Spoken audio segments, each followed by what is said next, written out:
ایک تو وہ مسلمان مرد عورت جنہوں نے رسول اللہ کو دیکھا ایمان کی حالت میں، وہ صحابی قرار پائے،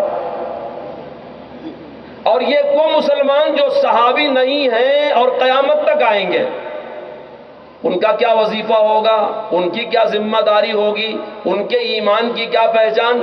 یقول ربنا اغفر لنا ولاخواننا الذین سبقونا بالایمان، وہ کہیں گے یا اللہ ہماری مغفرت کر دے، اور ہمارے ان بھائیوں کی جو ہم سے پہلے گزرے ہیں۔ مفسرین لکھتے ہیں کسی کا پہلے گزرنا بظاہر کوئی فضیلت کی چیز نہیں ہے، غور سے سنو میری بات، کسی کا زمانہ پہلے ہونا بظاہر کوئی فضیلت کی چیز نہیں ہے، لیکن یہ ایسے پہلے ہیں کہ ہمارے ایمان کے لیے وہ سبب بنے۔ صحابہ ایسے پہلے ہیں امت کے کہ ہمارے ایمان کے لیے وہ سبب بنے۔ انہوں نے قرآن نہ نقل کیا ہوتا، سیرت نہ نقل کیا ہوتا، سنت نہ نقل کیا ہوتا، رسول اللہ کے عقائد، مسائل، فکریں، حلیہ دین کے جزو و کل کو اگر صحابہ نے نقل نہ کیا ہوتا ہم تک نہیں پہنچ سکتا تھا۔ آپ میں سے بہت سے لوگوں کے گھر میں ان کے بوڑھے باپ ہوں گے، آپ کے گھر میں آپ کی خواتین ہوں گی، آپ بتا سکتے ہیں ان کی داڑھی میں کتنا بال سفید ہے؟ آپ بتا سکتے ہیں وہ سرما لگاتی ہے آپ کی اہلیہ محترمہ، دادی، نانی، بڈھی جو گھر میں بیٹھی ہیں کیسے سلائی لگاتی ہیں؟ ذرا دل پہ ہاتھ رکھ کے سوچو، اپنے چاچا، بابا، نانا، دادا کے بارے میں بتا سکتے ہیں کب کدو کھاتے ہیں، کب گوشت کھاتے ہیں؟ صرف اور صرف کائنات میں ایک جماعت ہے جسے صحابی کہا جاتا ہے، جس نے رسول اللہ کی ہر ادا کو محفوظ کر رکھا۔ نبی پاک قدم اٹھاتے تھے تو کیسے اٹھاتے تھے، سر گھماتے تھے تو کیسے گھماتے تھے، بولتے تھے تو کیسے بولتے تھے، اشارہ کرتے تھے تو ایک انگلی سے کب کرتے تھے، دو سے کب کرتے تھے، جب پانی لیتے تھے تو سیدھا ہاتھ پہلے دھلتے تھے کہ الٹا ہاتھ۔ کائنات میں کسی نبی کی جماعت کو، میں عام انسان نہیں، انبیاء کے صحابہ کی بات کر رہا ہوں، ایسے لائق فائق اصحاب نہیں ملے ہیں جو میرے آقا و مولا محمد رسول اللہ کو ملے ہیں، پورے کا پورا دین ان کا نقل کیا ہو۔ جس زمانے میں ہندوستان میں کچھ لوگوں کو غلط فہمی ہو گئی، صاحب ہم بڑے موحد ہیں، ہم توحید پرست ہیں، انہوں نے پہلے کتاب لکھا اور سعودیہ سے چھپوایا، اس کا نام رکھا البریلویہ۔ وہ بیچارے بھولے بالے درگاہ والے لوگ، آستانے والے، عرس والے، تعزیہ والے، ان کا تو ایک نعرہ ہے غوث کا دامن نہیں چھوڑیں گے، اولیاء اللہ سے محبت، بزرگوں سے ان کو ہم محبین کہتے ہی ہیں۔ بریلویہ لکھا، کوئی خاص رد عمل نہیں ہوا تو دوسرے طبقے پر بھی ہاتھ لگایا، الدیوبندیہ لکھا، ان کو بڑا ناز تھا، قرآن حدیث کافی ہے، صحابی کی ضرورت کیا ہے، امام کی ضرورت کیا ہے، کسی فقیہ کی ضرورت کیا ہے، فقہ کی ضرورت کیا ہے، اللہ کی کتاب رسول اللہ کی حدیث بک اسٹال میں رکھی ہوئی ہے، خریدو، اس کے مطابق چلاؤ۔ تو میں نے چیلنج کیا تھا، آج بھی میرا چیلنج لاجواب ہے۔ حضرت رسول اللہ صلی اللہ علیہ وسلم کے بارے میں اللہ کی کتاب کہتی ہے وَلَا تَخُطُّهُ بِيَمِينِكَ إِذًا لَارْتَابَ الْمُبْطِلُونَ، اے نبی آپ لکھنا نہیں جانتے۔ اللہ فرماتا ہے نبی الامی الذی یجدونہ مکتوبا عندہم فی التوراۃ والانجیل، یہ نبی امی ہے، یعنی رسول اللہ لکھ نہیں سکتے تھے، لکھا ہوا پڑھ نہیں سکتے تھے۔ میں مسلمانوں سے پوچھتا ہوں تمہارے ہاتھ میں جو قرآن ہے کس پر اترا ہے؟ حضرت رسول اللہ پر۔ جب رسول اللہ لکھا ہوا پڑھ نہیں سکتے اور لکھ نہیں سکتے، قرآن کہہ رہا ہے، اور یہ امی ہونا آپ کے لیے فخر ہے۔ شیخ سعدی کہتے ہیں یتیمے کی نہ کردہ قرآن درست، کتب خانہ چند ملت بشست۔ جس نے کسی کی استادی کبھی مانا نہیں، کبھی آپ کسی کے سامنے بیٹھے نہیں کہ مجھے الف پڑھاؤ، آپ کا معلم اللہ ہے، الرحمن علم القرآن خلق الانسان علمہ البیان، اقرأ بسم ربک الذی خلق، اللہ معلم رسول اللہ کو سکھا رہا ہے۔ آپ نے تو کبھی کسی سے سیکھا نہیں، لکھا ہوا پڑھ نہیں سکتے، لکھ نہیں سکتے، یہ لکھا ہوا قرآن تمہارے ہاتھوں میں کیسے آیا؟ اگر صحابہ کو چھوڑ دو گے تو میاں الف لکھنے میں کتنا بڑا ہے محروم ہو جاؤ گے، نہیں بتا سکتے، اور الف بولنے میں کتنا بڑا ہے۔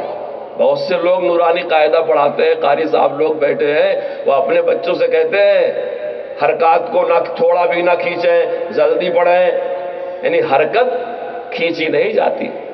وہ سکھاتے ہیں، کہتے ہیں با زبر با، پہلے والے کو با کہا کیونکہ اس کا علم الف کے ساتھ ہے با، پھر اس پہ زبر لگایا تو حرکت کو جلدی پڑھا با، تا زبر تا۔ صحابہ کو چھوڑ، یہ کس نے سکھایا؟ نبی کا کام تھا صحابہ کو قرآن سکھانا، الفاظ سکھانا، معنی سکھانا۔ جبرائیل آیتیں لے کر کے آتے، صحابہ کو لکھوانا اور یہ بتانا اس آیت کو اس آیت کے پہلے لکھو، اس کو اس کے بعد لکھو۔ پوچھو علماء سے، ایک جگہ قرآن میں لکھا ہے ما لہذا الکتاب لا یغادر صغیرۃ ولا کبیرۃ الا احصاها، ما لہذا الکتاب میں ما الگ لکھا ہے، لے والا لام حرف الگ ہی لکھا ہوا ہے، کسی کی ہمت نہیں ملا کے لکھ دے۔ قرآن میں عباد کہیں کہیں با الف کے ساتھ لکھا ہے، کہیں با کے اوپر کھڑا الف بنایا ہے۔ قیامت تک کسی کی جرأت نہیں ہے جہاں کھڑا الف بنایا ہے وہاں الف با کے ساتھ جوڑ دے، کیونکہ نبی کے حکم سے، نبی کے سامنے، نبی کی نگرانی میں یہ صحابہ کرام نے لکھا ہے۔ صحابہ کو چھوڑنے کے بعد دین کی کسی چیز پر آپ کا حق نہیں رہ جاتا، کوئی ایمان، کوئی عمل۔ اگر رسول اللہ صلی اللہ علیہ وسلم ایمان کی دعوت لائے تو کلمہ کس نے پڑھا؟ صحابہ نے۔ جہاد کی دعوت لائے، ہتھیار کس نے اٹھایا؟ صحابہ نے۔ ایثار کا حکم لائے، خیرات کس نے کیا؟ صحابہ نے۔ آپ امام بنے، مقتدی کون تھا؟ صحابہ تھے۔ آپ غور کر کے دیکھیں، جو دین آیا ہے اس کا عملی وجود صحابہ کرام کے بغیر ہو ہی نہیں سکتا۔ میں نے پوچھا تھا کہ آپ صحابہ کو چھوڑ دیں تو قرآن کا ایک زبر زیر بھی آپ ثابت نہیں کر سکتے۔ اس لیے سابق ہونا، پہلے ہونا، یہ کوئی خاص بات نہیں۔ صحابہ کی خاص بات یہ ہے کہ وہ ہم سے پہلے ہیں، ہمارے ایمان کے لیے وہ سبب بنے۔ اگر وہ نہ ہوتے تو قیامت تک ایمان کی تبلیغ نہیں ہو سکتی۔ اس لیے ہماری ڈکشنری میں جتنے الفاظ مقدس مانے جاتے ہیں، آپ کسی کو جناب کہتے ہیں، حضرت کہتے ہیں، مولانا کہتے ہیں، وغیرہ وغیرہ، کسی کو رحمت اللہ علیہ کہتے ہیں، کسی کو علامہ کہتے ہیں، کسی کو ولی کہہ لے، کسی کو قطب کہہ لے، کسی کو ابدال کہہ لے۔ آپ علماء سے پوچھیں، سب سے زیادہ وزندار لفظ صحابی کا لفظ ہے۔ وہ تقدس کسی لفظ میں نہیں ہے جو صحابی کے لفظ میں تقدس ہے۔ اسلامی ڈکشنری میں اور آپ جانتے ہیں صحابی ہونا منحصر ہے حالت ایمان میں رسول اللہ کی زیارت کرنے پر۔ جب وہ رخ انور پردہ پوش ہو گیا، آپ دنیا سے تشریف لے گئے، اب کسی انسان کے لیے صحابی بننا ممکن نہیں۔ ایک صاحب نے حضرت تھانوی رحمۃ اللہ علیہ سے کہا کہ حضرت جس نے خواب میں رسول اللہ کو دیکھ لیا تو صحابی ہو گیا؟ حضرت نے فرمایا جب تک سوتا رہا، خواب میں دیکھا تو خواب میں ہوا نا، کیونکہ حدیث شریف میں ہے من رانی فی المنام فقد رانی، جس نے مجھے دیکھا خواب میں اس نے مجھے کو دیکھا۔ کیوں مجھے کو دیکھا؟ فإن الشیطان لا یتمثل بی، شیطان سب کی شکل بنا سکتا ہے، میری نہیں بنا سکتا۔ صورت کو تیری معیار کمالات بنا کر دانستہ مصور نے قلم توڑ دیا ہے۔ ندانم قدامی سخن گوئے مت کہ والا تری زاچ من گوئے مت۔ اس شکل جیسی، اس صورت جیسی، اس حسن نہیں ہو سکتا۔ اس لیے شیطان کے بس میں سب کچھ ہے، بڑے سے بڑے بزرگ کی صورت بنا لے، ولی کی صورت بنا لے، مجاہد کی صورت بنا لے، بہادر کی صورت بنا لے، ماں باپ کی صورت بنا لے، اور لکھا ہے کتابوں میں مرنے والے کے پاس آتا ہے اس کے قریب لوگوں کی شکلوں میں اور مرتے مرتے کہتا ہے کہ ایمان کا انکار کر دے۔ رسول اللہ فرماتے ہیں میری شکل نہیں بنا سکتا۔ میں اپنے نوجوانوں سے کہتا ہوں تم کس پہ مرتے ہو؟ اور زلفوں والوں پہ، وہ کھیلنے والوں پہ مرنا ہے تو رسول اللہ کے حسن پہ مرو، ان کی زلفوں کو یاد کرو، ان کے قدموں کو یاد کرو، ان کے تلووں کو یاد کرو۔ وہ ایک انگلی کا اشارہ کرے تو چاند کے 2 ٹکڑے ہو جائیں، وہ اشارہ کرے تو ڈوبا ہوا سورج پلٹ آئے، وہ اپنا ہاتھ پانی میں ڈال دے چشمے ابل جائے۔ ان کی ٹھوکروں میں تاج شاہی نصیب ہوتا ہے۔ اگر کسی کو مرنا ہے تو ان کے حسن پہ مرو، ان کے کمال پہ مرو، ان کے جمال پہ مرو، ان کو یاد کرو، ان کو خیالوں میں بساؤ، ان کو دماغوں میں بساؤ، ان کے طریقے کو اپناؤ۔ کیوں؟ ان کو بقا حاصل ہے اللہ کے نزدیک۔ عطا اللہ شاہ بخاری رحمۃ اللہ علیہ بڑے عقیدت اور یقین سے حضرت رسول اللہ صلی اللہ علیہ وسلم کا حلیہ بیان کیا کرتے تھے۔ ایک مرتبہ جلسہ ہو رہا تھا، امیر شریعت عطا اللہ شاہ بخاری نے رسول اللہ کا حسن بیان کیا۔ آپ کے لب ایسے تھے، آپ کی زلفیں ایسی تھیں، جس کے اٹھنے سے آسمان کو بلندی ملی، جس کے بیٹھنے سے زمین کو پستی ملی، جس کے مسکرانے سے تاروں میں چمک پیدا ہوئی، جس نے زلفیں گرا دیا تو رات ہو گئی، زلفیں ہٹا دیا تو دن ہو گیا۔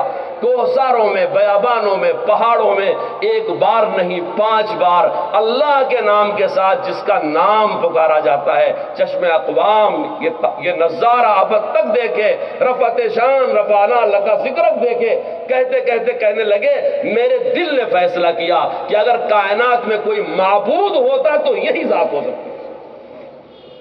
پورے مجمع پر سناٹا چھا گیا کہ عطا اللہ شاہ بخاری جیسا مجاہد ختم نبوت امیر شریعت کیا کہہ گیا؟ فوراً عرض کیا لیکن جب میں نے دیکھا کہ اللہ کی زمین پر اس نے اپنی پیشانی رکھا اور کہا سبحان ربی الاعلیٰ، تو میں نے کہا یا عطا اللہ خدا وہی ہوگا جس کی تسبیح یہ لاڈلا بیان کر رہا ہے۔ میں نے اس نبی کے واسطے سے خدا کو پہچانا، لولا اللہ ما ہدینا، اس نبی کے ذریعے سے ہم نے اللہ کو پہچانا۔ اگر یہ نبی نہ ہوتے ہم کو خدا کی معرفت حاصل نہ ہوتی۔ میں اپنے جوانوں سے عرض کر رہا تھا تم کس کے خیالوں میں کھو گئے؟ تم کو مرنا ہے تو ان پہ مرو، ان کے نام پہ مرو، ان کے کام پہ مرو، ان کے لیے کھڑے ہو، دنیا آخرت دونوں سنور جائے گی۔ حضرات صحابہ کرام رضوان اللہ تعالی علیہم اجمعین قیامت تک آنے والے مسلمانوں کے ایمان کا سبب ہے۔ اس لیے 2 خیمے ہیں اسلام میں۔ ایک وہ خیمہ ہے جو قرآن کو اللہ کی کتاب مانتا ہے اور یہ کہتا ہے اس میں کوئی تحریف نہیں ہوئی ہے، جو سارے کے سارے صحابہ کو مخلص مانتا ہے، مومن مانتا ہے، کسی صحابی کو بدعتی، فاسق، فاجر، منافق نہیں مانتا۔ ہمارے بہت سارے لوگوں کو غلط فہمی ہوتی ہے، اور یہ غلط فہمی انہی لوگوں سے کی طرف سے پھیلائی گئی ہے جنہوں نے صحابہ کو مومن نہیں مانا۔ حالانکہ صحابہ کرام کے ایمان کی گواہی اللہ کی کتاب نے دیا ہے۔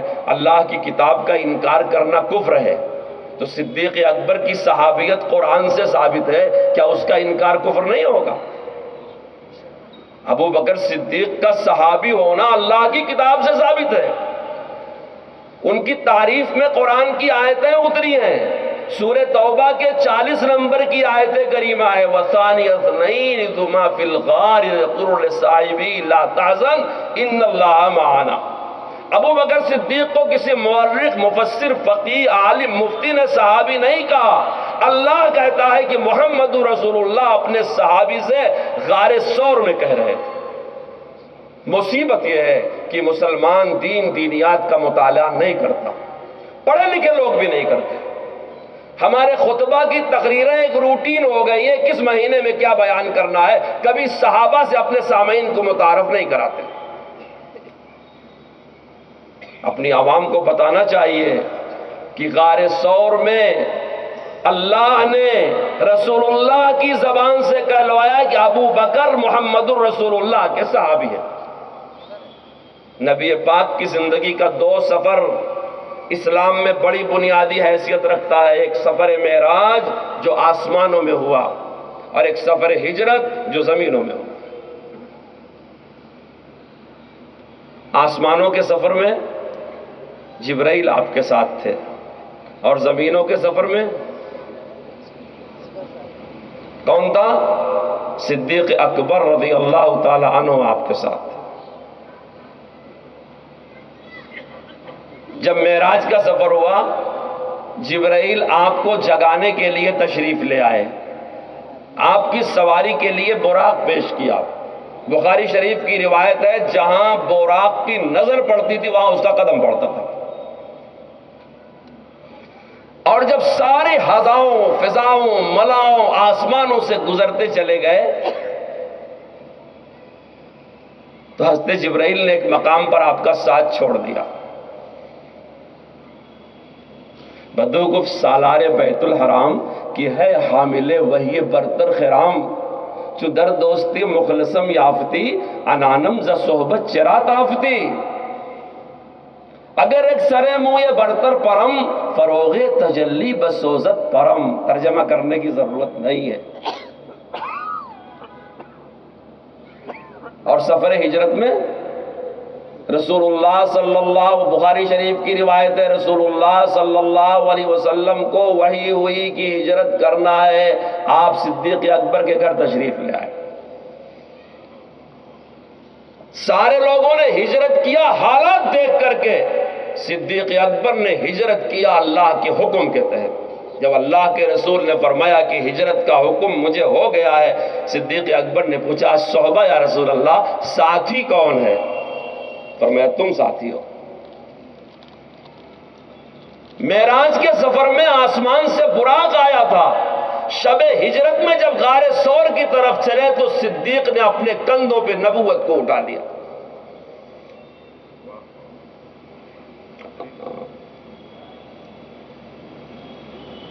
اپنے کندھوں پہ اٹھا کر کے چلے، غار ثور میں پہلے داخل ہوئے، صاف کیا، نبی کے ساتھ اس غار میں گئے۔ جب مکے کے کفار تلاش کرنے کے لیے نکلے تو ان کے پیر صدیق اکبر نے دیکھ لیا۔ اسی موقع کی وہ آیت ہے سورہ توبہ کی، اللہ نے ذکر کیا کہ دو میں سے دوسرا جب اپنے صاحب سے کہہ رہا تھا کہ نہ ڈرو اللہ ہمارے ساتھ ہے۔ میں کہتا ہوں کفار مکہ نے ابو بکر صدیق کو رسول اللہ کا وفادار سمجھا، اور ہمارے زمانے کے شیعہ ابو بکر صدیق کو رسول اللہ کا غدار سمجھتے۔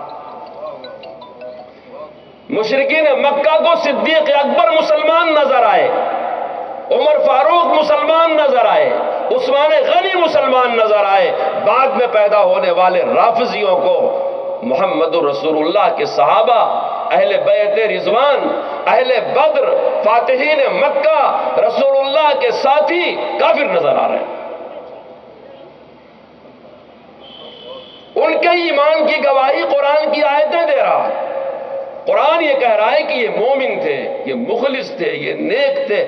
بہانہ کیا بناتے ہیں؟ صاحب صحابہ میں اختلاف ہوا، صحابہ میں لڑائی ہوئی، ہم تو نہیں جانتے لڑائی ہوئی، ہم تو قرآن کی آیت پڑھتے ہیں، قرآن کہتا ہے الف بین قلوبکم، ہم نے تمہارے دلوں کے درمیان الفت پیدا کر دیا ہے، ہم قرآن کو مانیں یا تمہاری لڑائی کو مانیں۔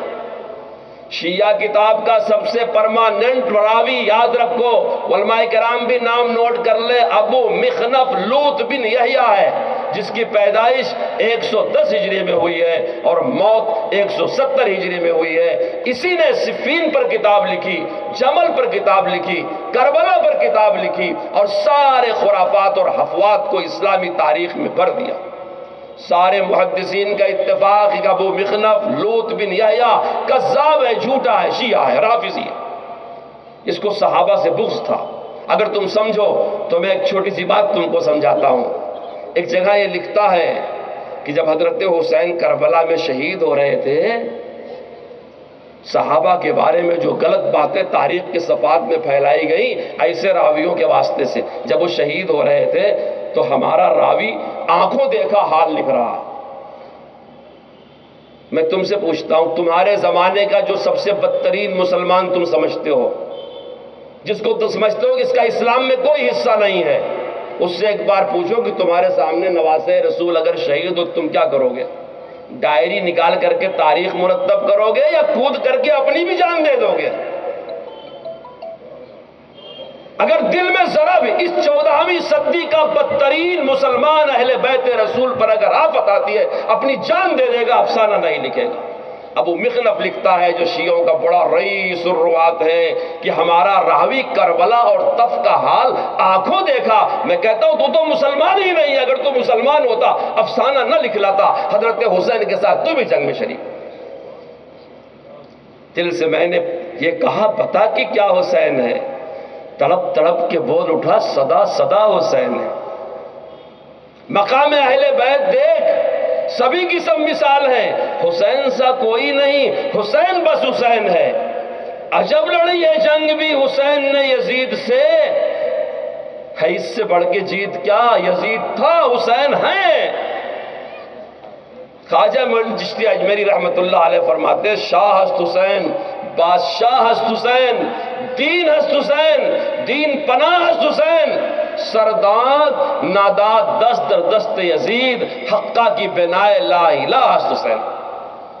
ایسے جھوٹے راویوں کی روایتوں کے بھروسے پہ تاریخی چیزیں پیش ہوتی ہیں، ہمارے بہت سے پڑھے لکھے لوگ بھی دھوکہ کھا جاتے ہیں، صحابہ سے بدگمان ہو جاتے ہیں، بدظن ہو جاتے ہیں، ان پر الزام قرآن کی آیت، ہمارا عقیدہ قرآن کے نصوص سے ثابت ہے، قرآن کی آیت ہے۔